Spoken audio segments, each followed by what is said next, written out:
Tonight, Christopher is at Dunrobin Castle in Golspie. Yes, thank you very much indeed, Sally. It does look like we're in France, doesn't it, with that building behind us, but the midges are the giveaway. It is Dunrobin Castle, as you mentioned, a fairly spectacular building, perhaps not quite what you would expect in Scotland, but if you live around here or you've driven this way, an iconic building nonetheless, and a real draw for locals and visitors alike, many of whom, like us, are driving the NC500. From the north coast, we head due south, the road snaking through coastal villages fringing the Moray Firth. The popularity of the NC500 is clear, whether you choose to bring your home with you or perhaps something smaller. Hotels, B&Bs and campsites are reporting a big upturn, as are attractions like Dunrobin Castle. It's designed to look like a French chateau. The gardens behind me are, the inspiration comes from the Versailles, the Palace of Versailles. So there's a huge French influence throughout the whole building, even the furniture. And it's certainly popular.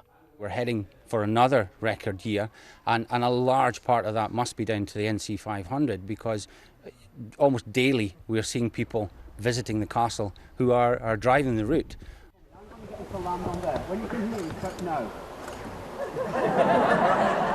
Folk from Germany, Dutch, we have a lot of visitors from Holland as well, but French, Spanish, Italian, we have people from all over the world that come and visit. And I don't think there's anybody would imagine how successful it's become and how popular it has become, and we can only hope that it continues for a long, long time to come as well.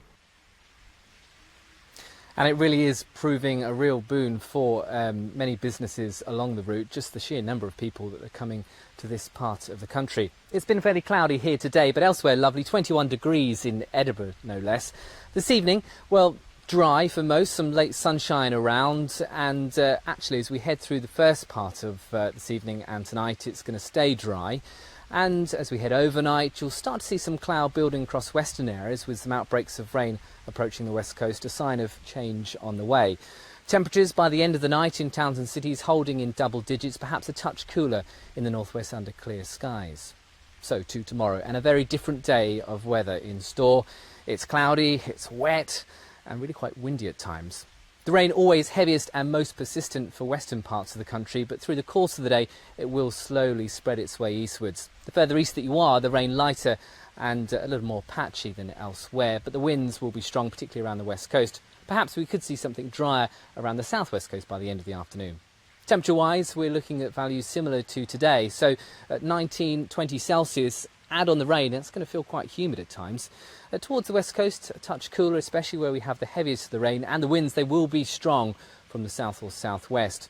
Across most of the northwest, cloudy and wet, similar to for Orkney. Shetland dry until later on, and the northeast and down towards the southeast, well, yes, you'll see some wet weather too. Temperatures again, mid to high teens. Rest of the afternoon into the evening, and the heavy rain in the northwest will slowly start to work its way southeast.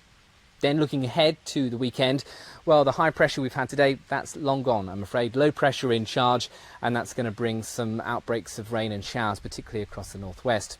So here is how Saturday is looking. Heavy showers across the northwest of the country through the Highlands and Islands, at times merging to give a longer spell of rain. Elsewhere, reasonably dry but fairly cloudy. Some spells of brightness coming through at times, but again, breezy around the coast.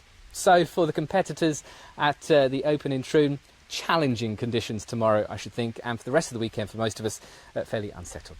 That's the weather for the next few days. Join us tomorrow night as we head further down the coast. Sally. Thank you, Christopher.